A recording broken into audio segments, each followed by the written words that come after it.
welcome. Actually, that is my choice of music for you, great. so, which you maybe should have recognized as Jan Johansson and Jasper Svenska, Visa från Utanmyra.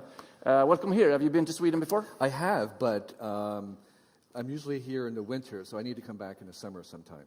It is a beautiful city during the summertime. Yes. And we're happy to have you here, and it's going to be interesting listening to you. We'll have some sort of Q&A with the audience, so be prepared with questions in a while. But let's start off with your thoughts around what's going to be beyond the web. Yeah, and actually I have to say that I actually made this talk for here. This is the first time I'm giving the talk. Wow, great. So I'm looking forward to it. Thank you for having me. Sure. Great. So I took yesterday afternoon to walk around Stockholm. It's one of the most beautiful cities in the world. And it's partly beautiful because it has accumulated over centuries layers and layers of technology. And they've gotten upgraded. So in addition to the brick and the stone, we add sewers and windows of glass and light traffic switches. And so all this has made it better. And it's accumulated been cycles of many disruptive technologies, and that has been layered onto the city. Well, we're all together today. You are all here to celebrate and explore a bunch of technologies that have been very disruptive. And they include things like the internet, hypertext, broadband, mobile phone, laptops. None of those existed 30 years ago. 30 years ago. A baby born today, if we fast forward her life into 30 years from now, and she's at a conference about disruptive technology, it's very probable that most of the technologies that she will be celebrating have not been invented yet. That's your job. So we're at the beginning of this. Most of the important inventions have not been invented yet. And that's the future that we're headed into. So I want to take a few minutes, if I could see the slides, and talk about what I see as some of the disruptive technologies.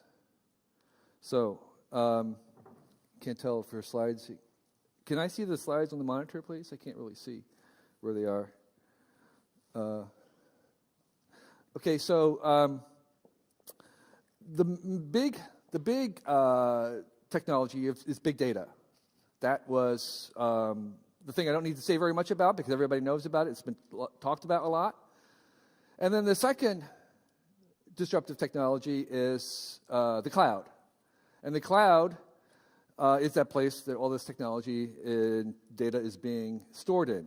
And again, I also don't need to talk very much about that because you've also seen and heard about, and there are many people who can tell you more about what we know about the cloud.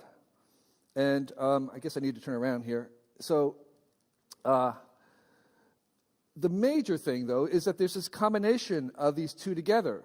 If you take big data and the cloud together, 1 + 1 = 3. There's something synergistic that happens when we have data in the cloud. So big data by itself is not so important, although it is disruptive. The cloud is very important, but together they are transforming, and they are the foundation of most of the other disruptions that I want to talk about. So the important thing, though, is that we have clouds. And one of the things we want to find out is, one of the uncertainties that we have is whether or not there's going to be many clouds or one cloud. Are we going to converge into a single cloud or remain many, many clouds? And I think there are many forces that are working towards converging everything into one cloud, and there are many forces that are preventing it. For instance, copyright, intellectual property, privacy, all want to have many clouds. At the same time, there's a universal appetite to have everything into one cloud. So that's the real question, which is, are we going to have one cloud or many clouds? And so there is one thing, one consequence of that, regardless of whether we have many clouds or one cloud, one disruptive instrument of the cloud, and that is a change in the idea of what ownership means. So we have a capitalism and a whole economic system based on the idea of ownership. Well, when we have a cloud that contains digital information and all kinds of digital things, of which more and more of what we consider our wealth is in the digital realm, if we can get that anytime, anywhere we want, and anyone can do it, and it's just here, it's just a reach away, that makes access far more important than ownership. Okay, so I don't really need to own things anymore. In fact, I don't want to own them. I don't want to have to back them up. I don't want to have to secure them. I don't have to upgrade them. And so I just want to borrow them or subscribe to them or rent them or steal them. I don't really want to have to own them. And so if we disrupt this idea of ownership, which is the foundation of our economic system, this is a big deal. And that's one of the ways in which big data in the cloud is going to be disruptive. So the first additional disruptive technology I want to mention is quantified self. You heard it mentioned several times here already. It was a movement that I've been involved in starting 5 years ago with another Wired author named Gary Wolf. And the idea is that we would use technology and sensors to monitor our own activities for our own benefit. And there are hundreds, if not thousands, of different sensors being developed to self-monitor and self-track. I talked to a VC in Silicon Valley just a couple days ago, and he told me that 4 out of the 5 of their investments that they're doing are in quantified self-tracking. There are all kinds of things, from measuring the chemicals in your breath to picking up the spectrometry of the visible light in things like skin, which turns out to be skin is kind of almost transparent, and you can see what's inside your blood through your skin, to location-based technologies. And everything that you can possibly imagine to be measured is going to be measured. I actually made a challenge to the people in this quantified self arena saying, tell me something that somebody is not tracking. And so far, every challenge has been shown that somebody somewhere is tracking it right now.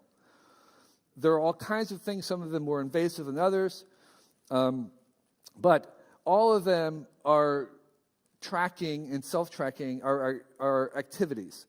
And some of them, like the Scanadu technology, which is being developed, is non-invasive. It's based on the idea of the tricorder in Star Trek, that you wave and get an analysis and a diagnosis, and it can measure 5 or 6 different things non-invasively, including things like your heart rate, your heart blood pressure, your EKG, your temperature, and other factors just with this one little device.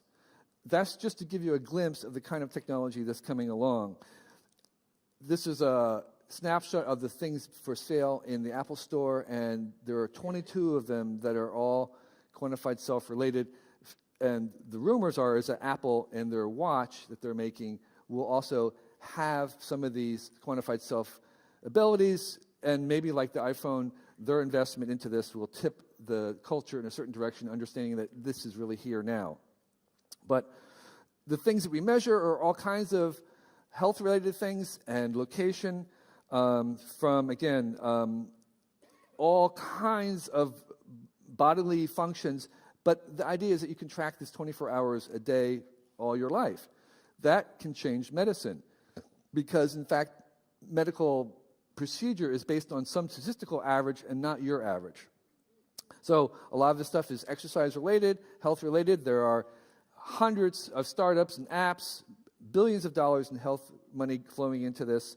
But it's not just health. It can be psychological assessment. It can be productivity, measuring how productive you are and when you are to help you optimize your productivity. It can be location-based. It can be life logging, as you saw with Mimoto, is this idea of capturing everything that you do, every picture that you do, every place that you go to, every keystroke, every phone call. And all these things can be displayed graphically, but also they can be felt. So we have shoes that the blind wear that are actually sensing with a digital compass where the course navigation is, and then giving them buzzing in their feet so they can actually walk in the right direction. So they're feeling this, and you can have wearables that make you feel these different data in different ways. Here's a guy who's tracking every idea he's ever had, associating with all the other ideas. And the general drift of these things is that all these technologies are converging to try and make medicine personalized so that you will have a personal drug or treatment for you individually that you can then track its response, and that you're targeted in your medicine rather than getting a generic treatment that's the same for everybody. But again, it's not just health, it's life logging. It's recording everything in your life so you have a chart of your entire life, which means that you can then Google your life in the same way that you Google to find an answer. You can Google your life so you can have a better memory. So this is kind of basically offsetting your memory to this so that in real time you can check your own history and experience and have a better memory than you have right now. So big data in the cloud and all these sensors together producing something more powerful than either of them alone. The next disruptive technology is ubiquitous tracking. So while we are self-tracking, our environment is also tracking us. It's extreme things like these cameras everywhere, but used by police and security to kind of keep law and order. But it can also mean things like these coming web drones, camera drones, that are getting smaller and smaller. And there's many uses for them, from tracking cattle, sheep on big ranches, to doing mapping, to scientific surveys in the wilderness. And of course, we're always bothered by the idea of one hovering out of our window. But nonetheless, forget about the drones. We've got 6 billion cameras in phones, and we're in the middle of starting to record everything for everyone all the time.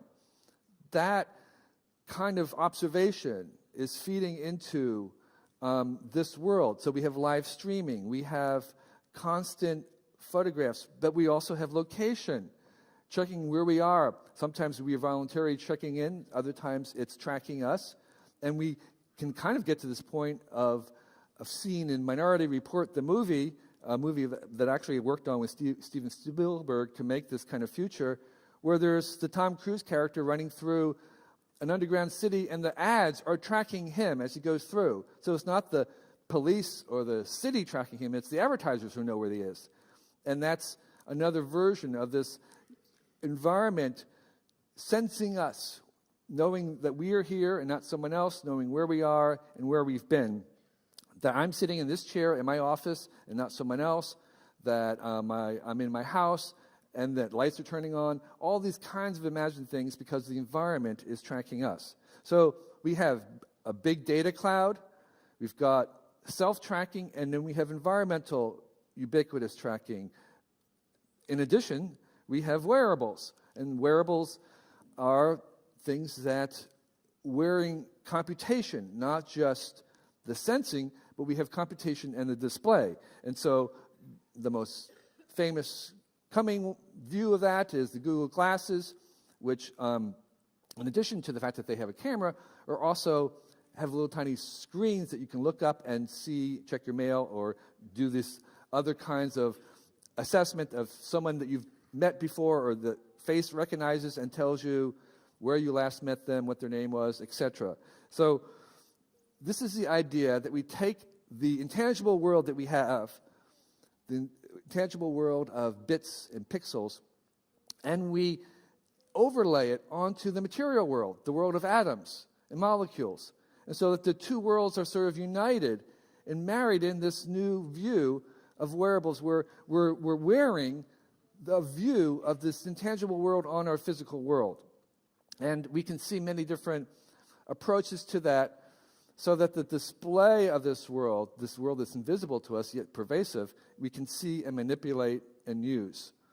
And we can also use our bodies to manipulate them. And again, this is a view of the Apple wearable, where again, it's not just the fact that it's picking up senses, but it's also giving us another display that we have all the time. So it goes from the big room of the mainframe, which was air conditioned, and then the computers move into our desktop, and then they move into our lap, and then they move into our pocket, and now they're going to be against our face.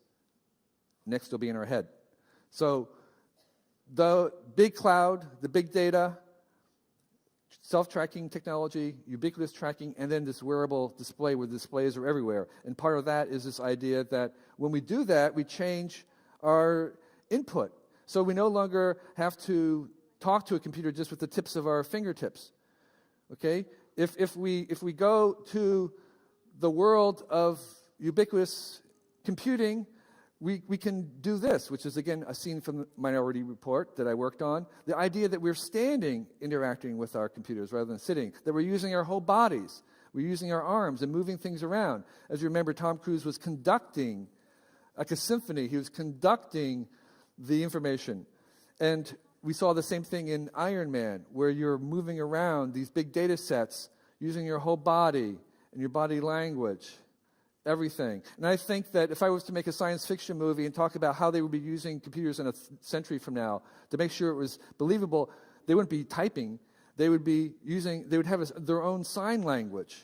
They would be talking and doing this. That means you're working on the computer.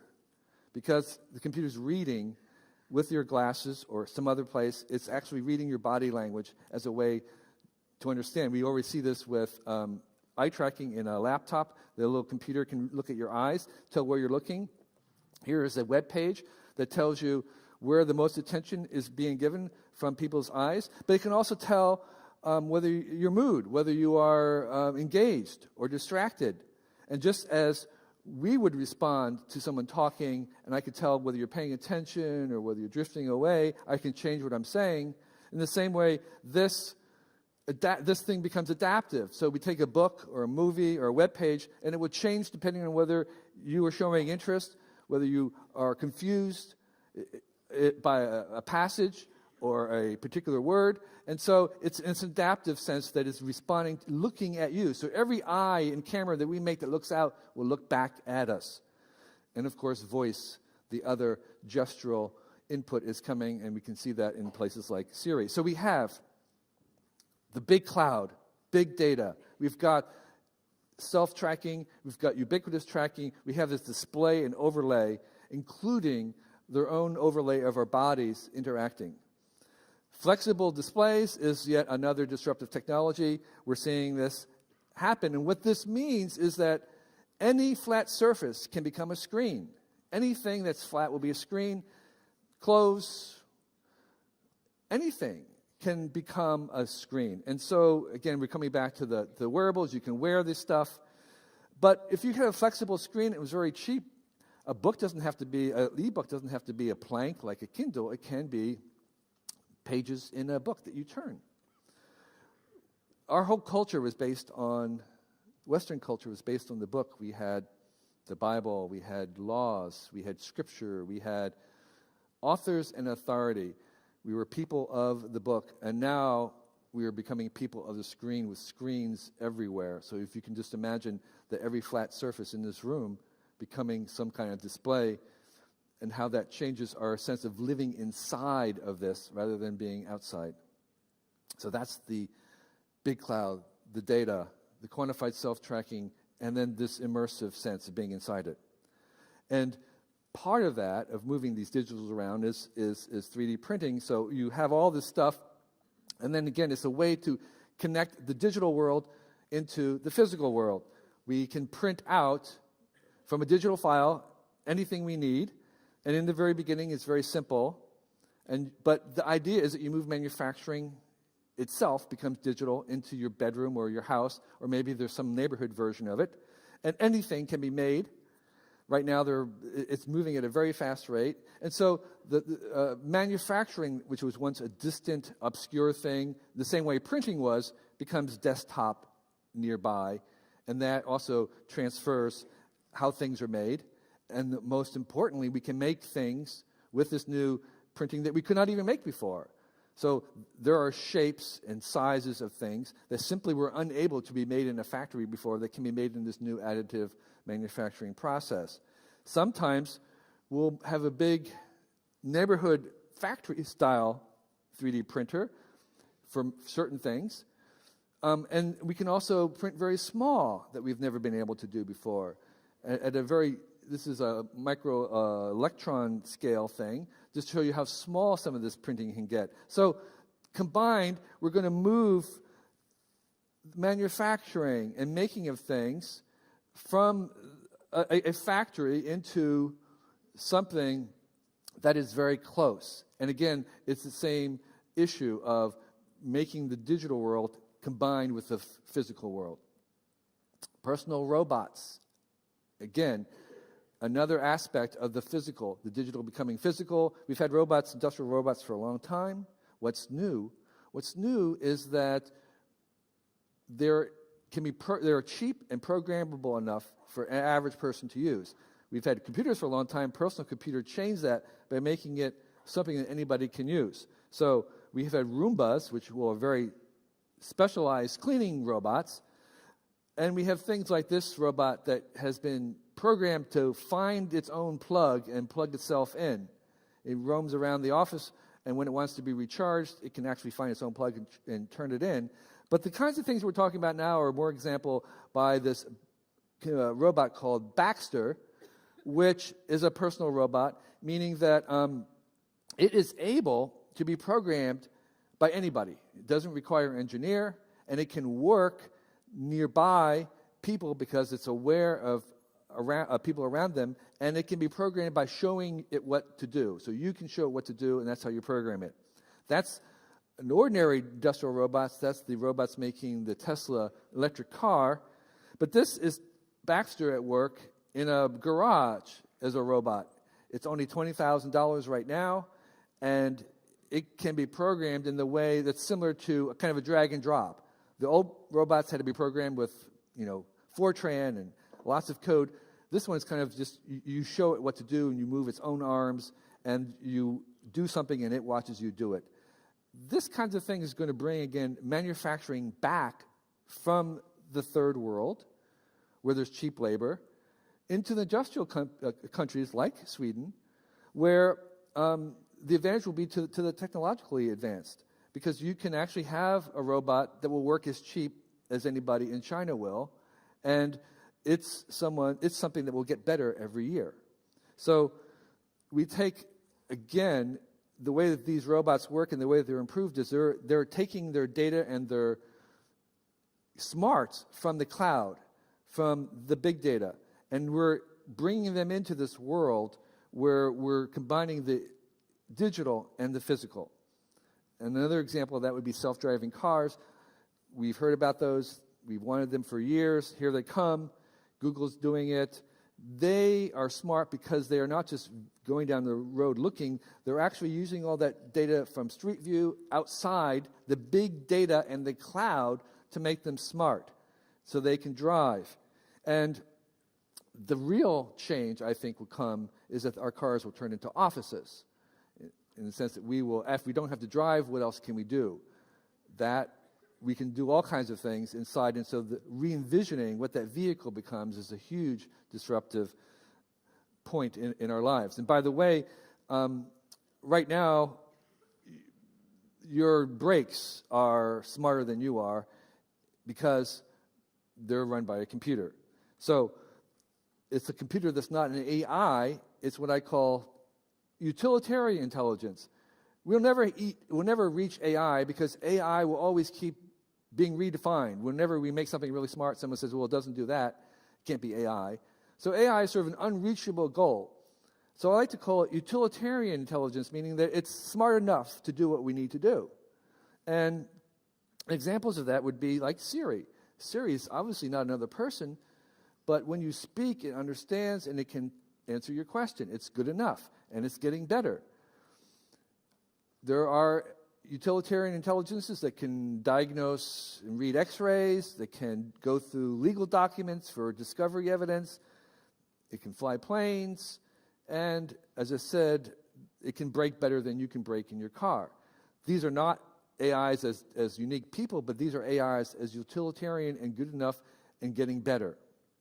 And so we have Watson, who beat Jeopardy, but now is going to be used for medical diagnosis.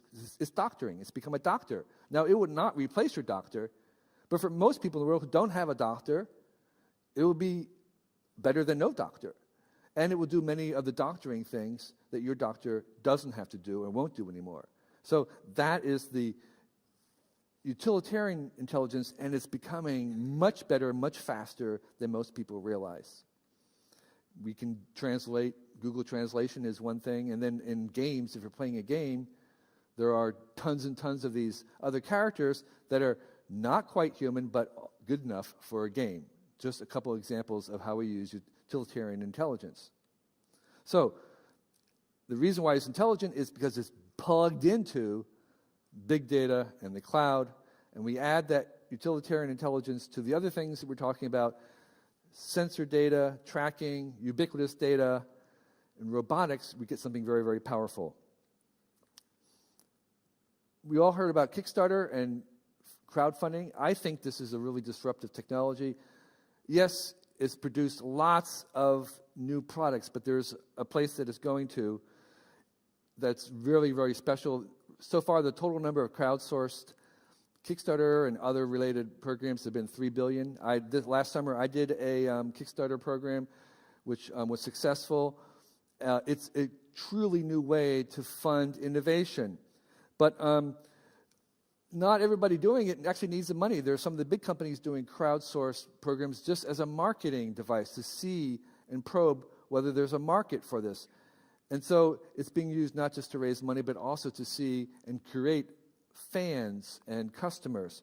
But most important, there's been 70 different organizations that do crowdfunding, but most important is the movement to crowdsourced, crowdfunded equity, where rather than getting an investment into something that's made, you actually are investing into the organization or the company itself or the startup. That's almost like a new stock market. This is going to be very, very disruptive, very, very powerful. So take all the things I've talked about and have a new source of funding for this innovation. I think we're going to see lots of things happening. And the last point I want to make is about cyber conflict and the issues of security. This is a big unknown.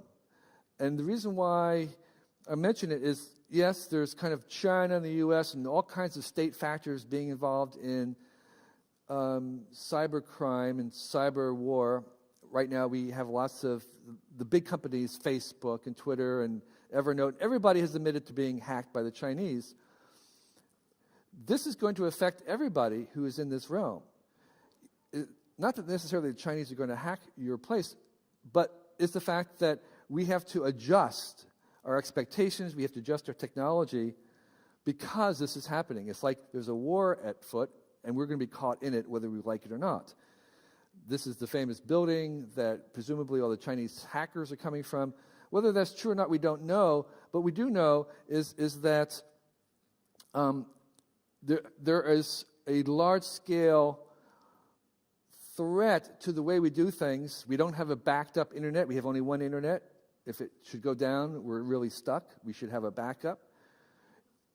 Learning how to deal with anonymous is really very difficult because it's very easy to have a rogue group that can do all kinds of damage. So these forces are going to suggest that there's lots of disruption coming due to the fact that we don't really understand how to make something stable. And I think we're going to move to things like biometrics and having IDs, and they may even be required, that we're going to have more of identification and ways to identify people. I think there's going to be a movement against anonymity. And all these things will affect everybody who's in this space, whether you want to be or not. So, the big cloud, we've got big data, and we add to that self-tracking, and we add to that personal robots, and we add to that 3D printing, and we add to that utilitarian intelligence, and you add to that crowdfunding of equity, and then the greater movement of cyber conflict. And I think that what you get out of all that is something that's more than just the sum of its parts. It's it's synergistic. It's really very large. And I think that I want to remind you that those are just the ones that we see right now. But in fact, most of the biggest and most powerful and disruptive technologies have not yet been invented yet, and they're coming very soon. So I think the one message that I want to leave you with is that you're not late. Okay? You're not late. This is the beginning of the beginning. Thank you for your attention.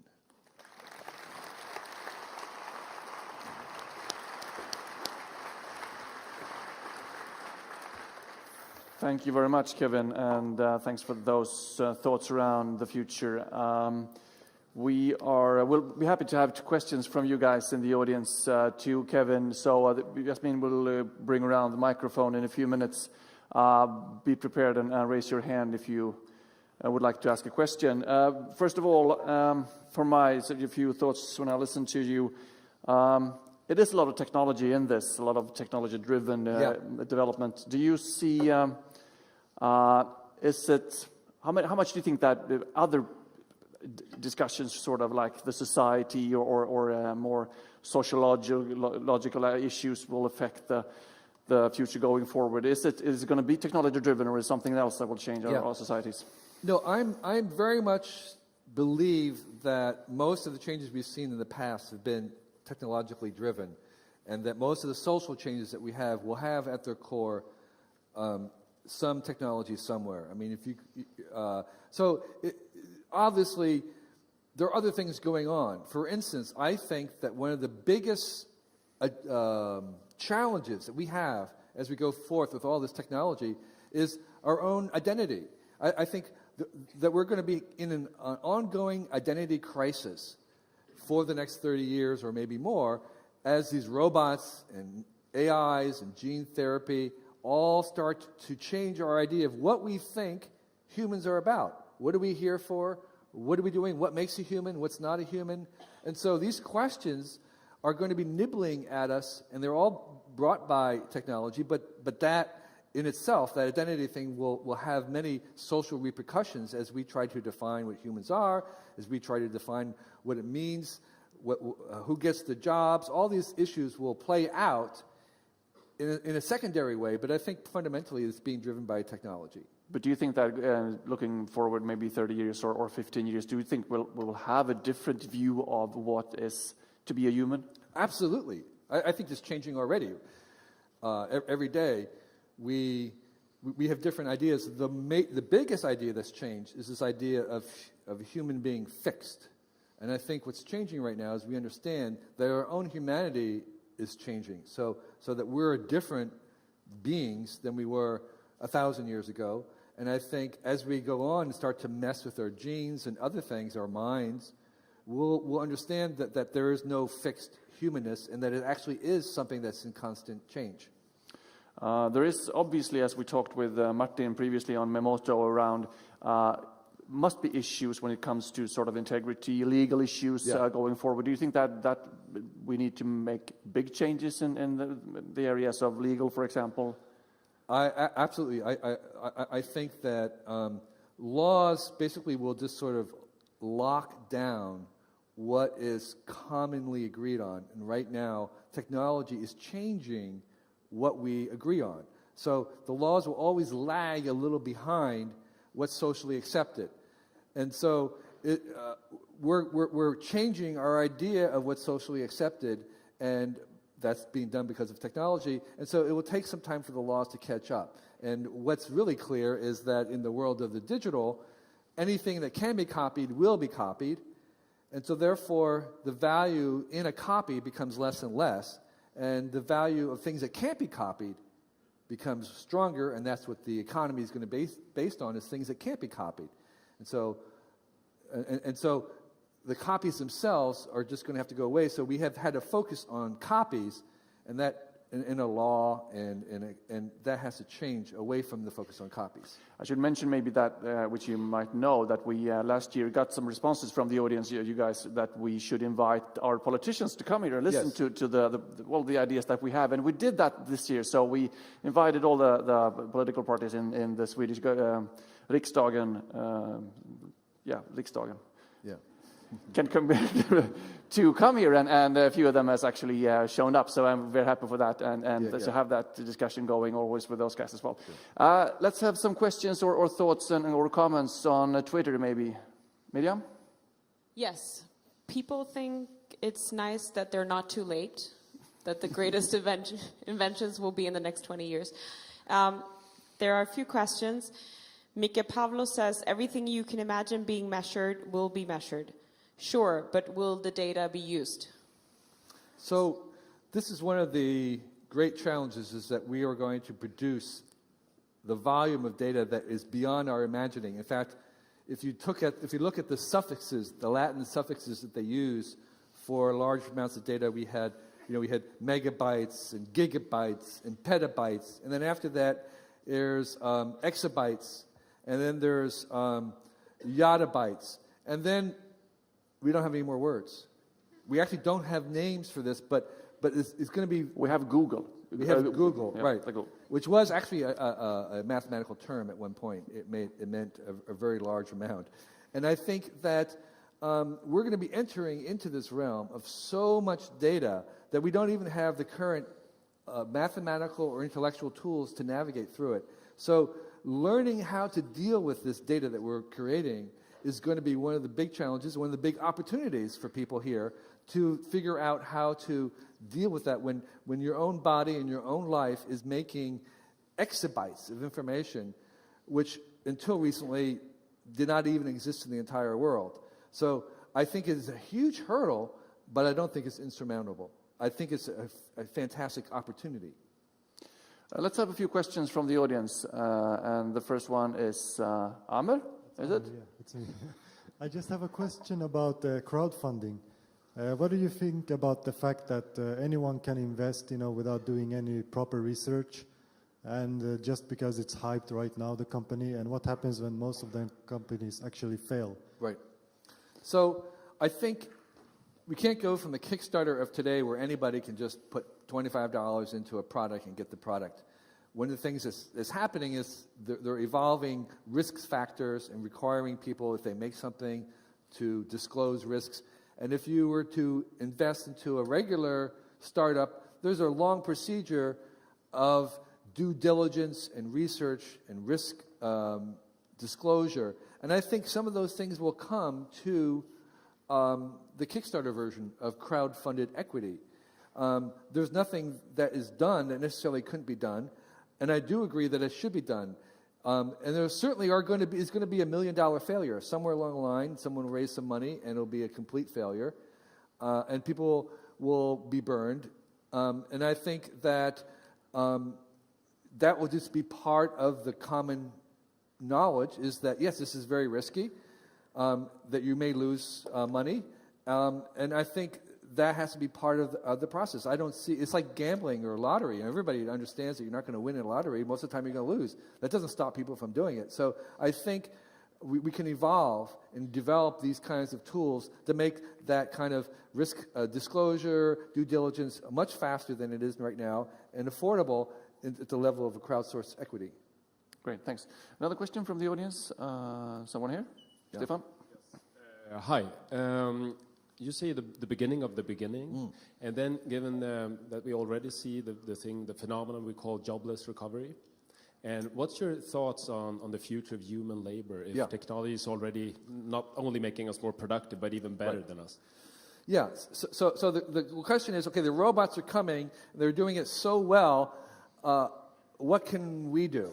And will they take my job? And the answer is yes, they will take your job, and we should give them our jobs as fast as possible, because most of the productivity we've seen in our own lifetimes has come from the way automation has created new jobs.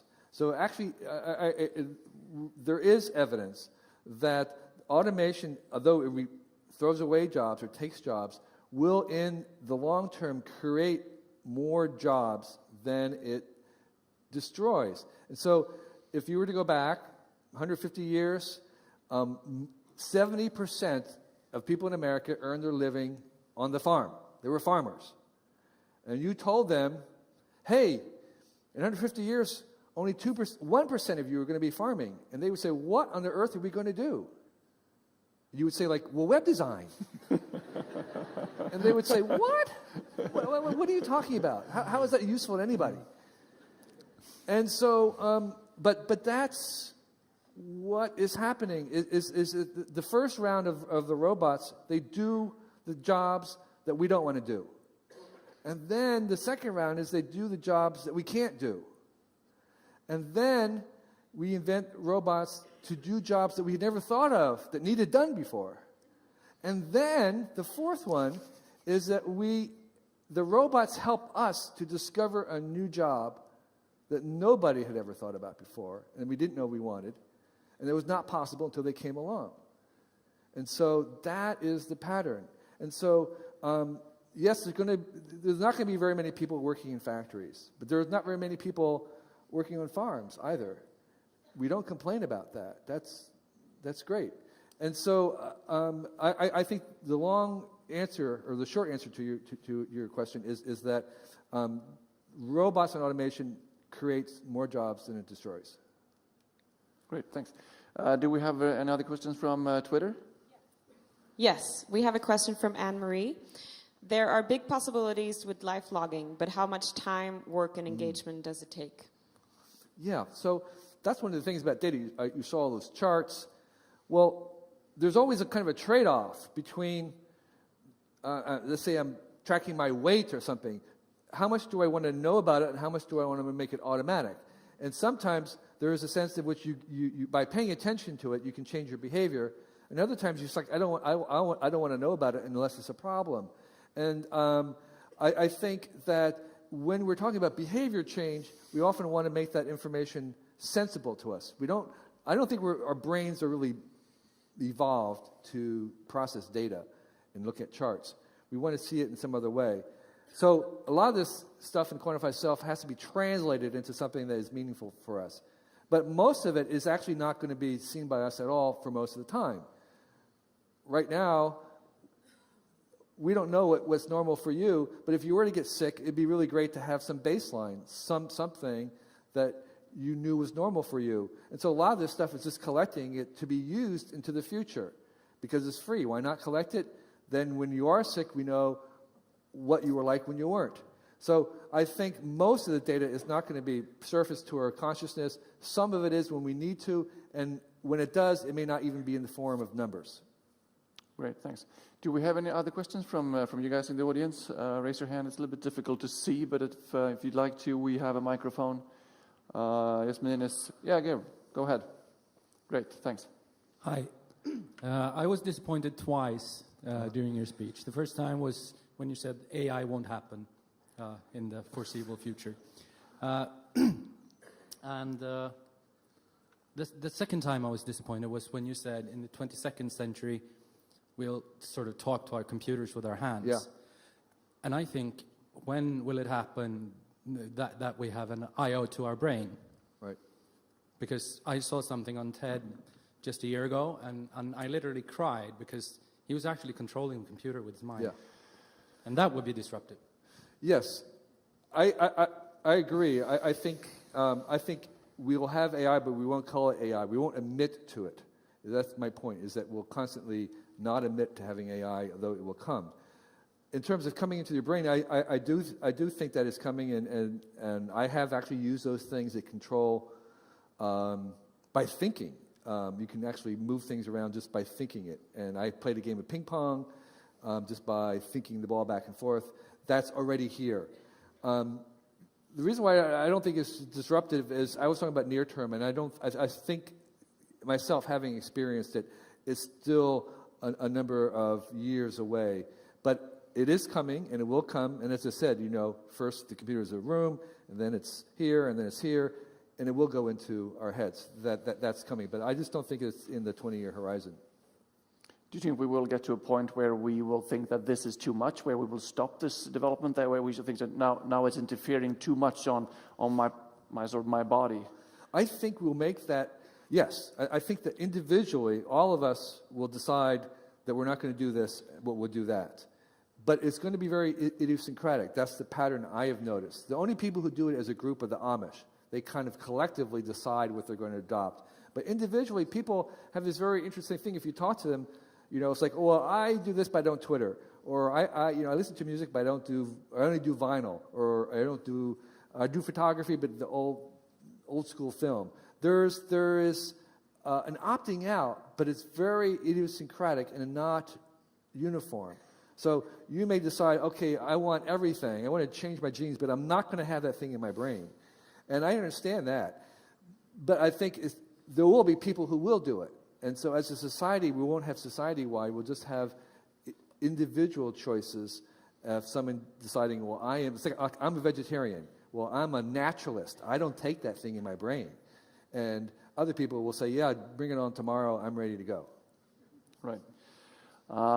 If you were to, you were involved, as you mentioned, in Minority Report, the movie that is really so much looking into the days we have today. If you were to do another one and look into the future, what kind of directions? You talked about a few, but what kind of society would you anticipate us to see in that? Well, let me say one thing about the future, which is really interesting, which is that right now the future is not very much in fashion. They're really, and I'm unable to, and nobody else has really been able to articulate, particularly Hollywood. They can't articulate a really optimistic future that everybody wants to go to. When I was growing up, we always had the future, and everybody wanted to move for it because it was going to have, jetpacks and flying cars and moving sidewalks.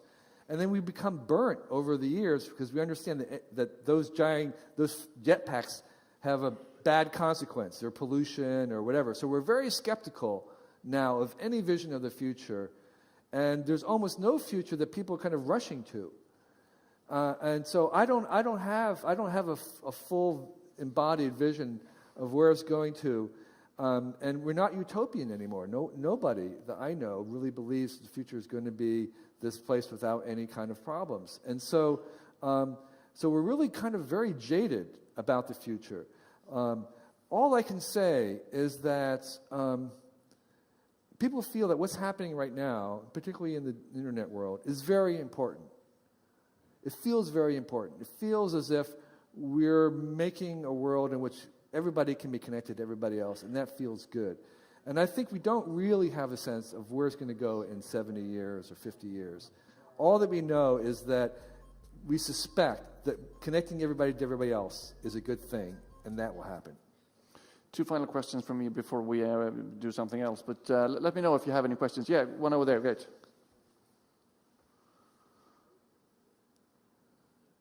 I was just wondering when I saw these live logging examples, if you look at all the people here and the people that you meet in Silicon Valley, perhaps we're unrepresented in terms of medical problems. And the people that really need the help, the people in trailer parks and the homeless and all those, they're not going to have the access to this technology. So maybe it's not solving the real problem health-wise. Yeah. So there's always a technological gap between what Marvin Minsky calls the haves and the have-laters. Okay? So as we can see from cell phones, sometimes that gap can happen very fast. But the first people who bought cell phones, when they were huge things that didn't work very well, they were incredibly expensive, thousands of dollars. Basically, they funded the development of technology for the poor and made it cheaper. So the first people to have it always overpay when things don't work very well. And by overpaying, they actually are able to subsidize, in a certain sense, the creation of technology for the have-laters. So there's the haves and the have-laters. And what we want to do, of course, is compress that time. But the haves are actually, by overpaying for things that don't work very well, are actually subsidizing the development of cheaper technology for all of us. So I think that's sort of built into the process. What we want, of course, is to make the have-laters not so late and to bring it to them as fast as possible. I think any way we can do that is good. Great. Thank you, John. Any final comments from Twitter or something, Miriam? Anything you'd like to add to Kevin? No. Yes, one final. Yes. There is a comment about all the keynotes. So far, all the keynotes have been talking about human behavior, excited that behaviors is becoming center of attention in digital. And it's Samuel Kammensjö who says that. So it's a reflection of all the keynotes so far. Okay. Great, thanks. Yeah. Good comment. Finally, your own relationship to the new platforms like Facebook, Twitter. Right. How much are you an avid user or? I signed up for Twitter very early. I don't really tweet. It was just not something that fit my style. I like to think about things a little bit before I talk. Okay. And but I understand how that compared to the guys that use Twitter, right?